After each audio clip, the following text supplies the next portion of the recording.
we doing? How we doing? This is Destination Denver, Colorado, and today, navigating Denver, tips for you newcomers thinking about coming to Denver, and we're diving in, starting right now.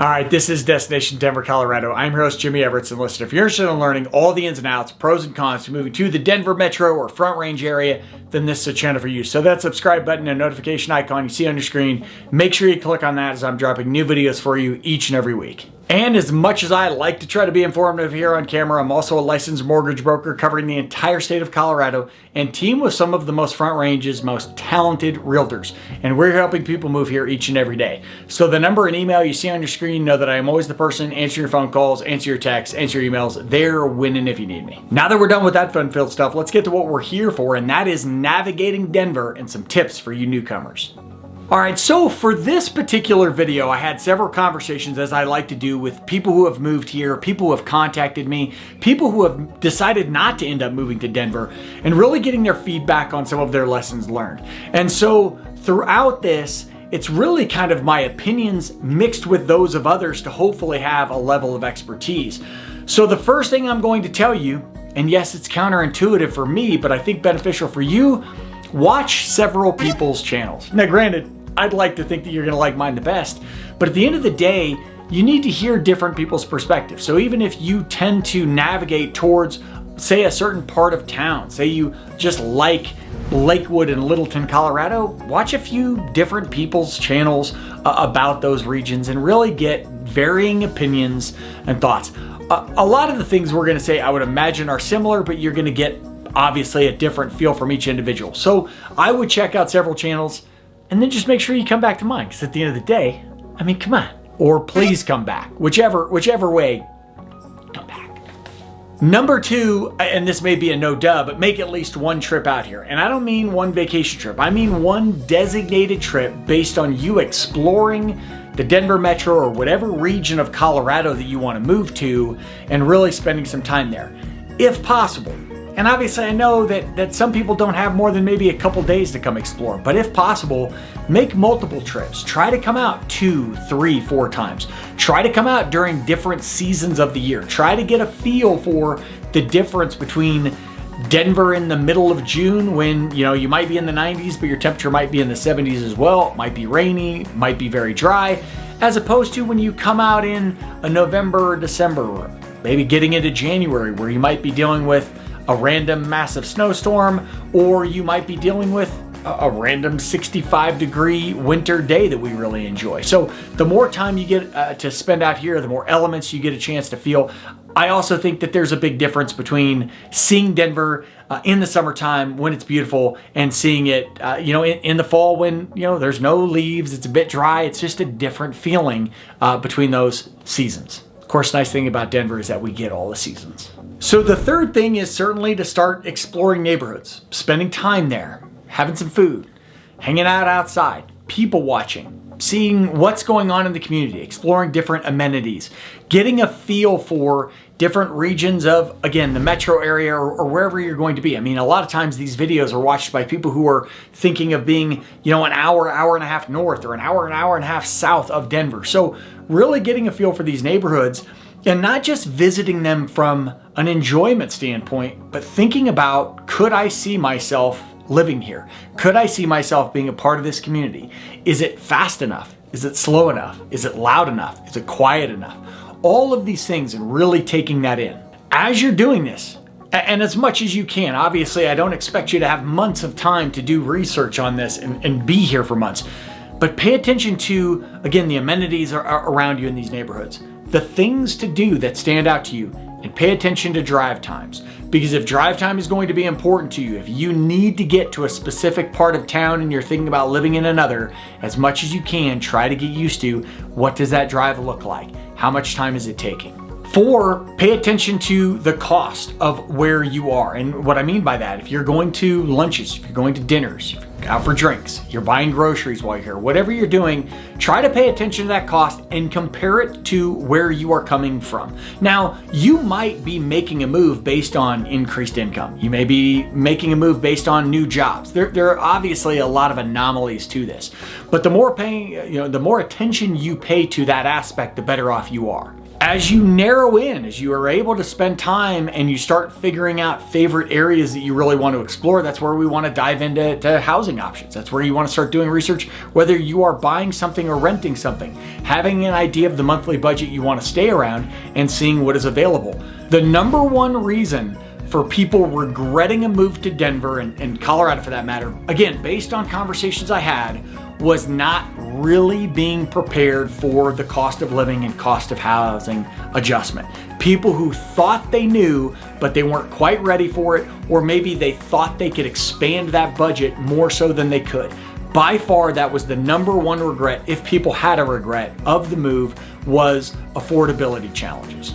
Next up, whether it applies to you or not, research the job market and research schools. Now, maybe you have a job, maybe you are just fine. I would still get a feel for what the job market in your field or fields that you are intrigued by looks like. In case something goes wrong, in case something changes, maybe the job you have lined up out here doesn't go as well as you wanted, whatever. A lot of different things can happen, and now you're not just, moving from one city to the other, you're moving states. So have an idea of what the job market looks like. Specifically, obviously if you have school-age children, you're gonna do your research as far as schools. If you're coming here for schools, you're gonna do your due diligence. But even if you're not, specifically if you are looking to buy property, that's where you're gonna wanna do really some due diligence, at least some level of research as far as schools, school districts. Reason for that, again, specifically if you're going to buy, is that's going to impact your resale possibility, your home value, whether or not you ever at some point have children who need these schools, it's going to impact your buying power. May not be as huge a factor if you're renting, but just something to consider, especially if you're gonna buy. 6, and this was a big one, and this was something that was really brought to my attention, was analyze the lifestyle you have now and how that translates or does not translate to Denver. Now, there are people who are moving here specifically to have an adjustment in their life. Maybe they want to spend more time outdoors. Maybe they want to get into hiking. Maybe they just want to have a different style of life than where they are now. And that's great. There are people who want to move here and they still want to have, a similar, maybe they really like getting into the city. Maybe they really like restaurants or art or music. Really thinking about that and how those things, as you're visiting here and as you're exploring, how do they translate? Whether it is bringing the life you have with you or whether you're thinking about making some just adjustments to the things that you enjoy, you want to dive into some new hobbies and outlets. Really think about why you want to move to Denver or to Colorado.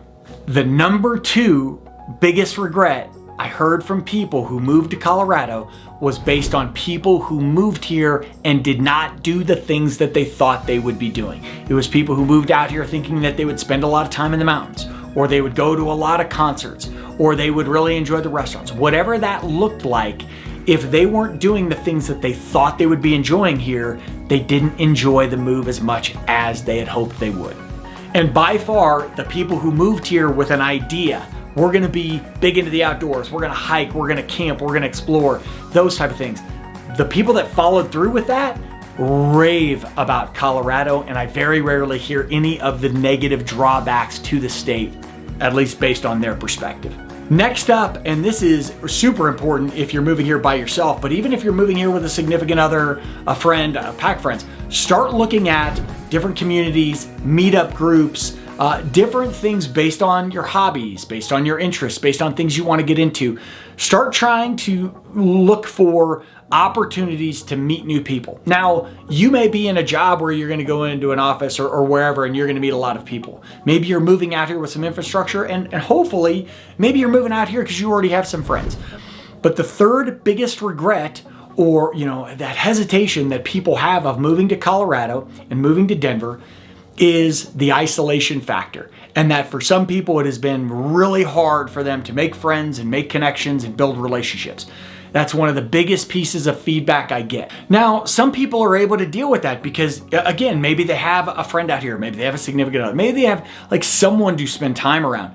But especially if you're coming out here by yourself, it would be a great help to you to have some just touch points, people you can meet up with, whether you're into hiking, mountain bike. I know I keep mentioning hiking. It's not the only thing we do in Denver, certainly not. If you're into theater, if you're into art, just having some of those resources to start will be a huge, huge piece for you to just gain comfort in living here.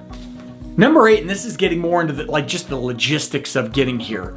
One, really start thinking about accommodations as you get here, whether that is a temporary stay, a long-term rental. In a perfect world, what I would recommend is if you're able to stay somewhere on a short term, whether that's a month or so, in order for you to find the right spot. If you haven't had a chance to really spend time in Denver, in Colorado, and explore, if you have the ability, even if you're gonna rent for the first year or multiple years, even if you're gonna rent forever, if you have somewhere that you can just stay for a handful of weeks, a month, maybe it's an Airbnb, something that allows you to get boots on the ground and again, get that exploration in. For those of you who have had time out here, you know where you're going. At that point, you're either identifying the place that you want to buy or you're identifying the place you want to rent. You're on more solid ground than maybe somebody who hasn't had the opportunity to spend more time here. Next, create your moving to-do list. There's a lot of moving pieces, especially for those of you who have never left hometown, maybe have not made a move from even one city to the other. You haven't made a major move. Really start putting that list together, the things you need. Talk to different movers, see what options you have there. Again, you might be somebody, I loaded a Penske truck full of my stuff and drove from Denver, but moving back from New York and eventually Ohio back to Denver. I just got my own truck, loaded up. Do you have a vehicle to tow? Are there, again, more than one of you? Look into that. Figuring out what's coming. You might not be bringing all of your stuff with you. You might be moving into a bigger or smaller space. Try to do some decluttering. Really getting that game plan together for you will alleviate some stress from what is one of the most stressful things you're going to do. Moving states is not a smooth transition, so making that preparation as detailed as possible is huge. And almost done, I would say that if you can, as you arrive here, try to give yourself a week or two before you maybe have to get to work, before you have to get to the legs of your journey. If you have the ability to have a week or two to just kind of settle in, just kind of get some puzzle pieces together, get your, whether you're rental or you're buying, whether, get some things situated, feel like you're at home a little bit, give yourself a chance to, again, enjoy Denver a little bit. And again, I emphasize same thing as when I talked about finding an Airbnb or something for a handful of weeks. This really depends on how much time you have had to spend here. There are some people who have spent enough time in Denver where they know they can get here, get their stuff put away, and they're gonna hit the ground running. For everybody else, if you can give yourself even a handful of days before you have to get to the new job or whatever that looks like, I think that's gonna be beneficial. And last, and I cannot emphasize this enough, not least, is be prepared to give it time. And I don't say that just about Denver or anywhere else in Colorado. I say that about anywhere you move that is away from home, and especially if for those of you who are moving away from home for the first time, or you're moving away from a place that has really been a large part of your life, even if you're moving somewhere really excited, and even if everything seems great, there's a period of time, I think for most people, where there's the, oh shit, what did I do here? And I think you need to be prepared to give that time, especially, again, if you are getting away from a foundation, family, friends, things that mean the world to you. You can be as excited as can be about Denver, about a new place. Oftentimes those first weeks, those first months can be extremely, extremely painful, extremely stressful, anxious, all of those things. So give it time. Overall, you're going to learn some great things about Denver. You're going to learn some tough things about Denver. I believe every city faces. And if I can be of assistance to you, that's a great opportunity for us to have a conversation. My number, email on the screen. Know that I'm always the person. Answer your phone calls, answer your texts, answer your emails. Happy to be a resource if and when you need me. This is Destination Denver, Colorado. I am your host, Jimmy Everett. That was Navigating Denver, Tips for Newcomers. Till I see you next time, peace.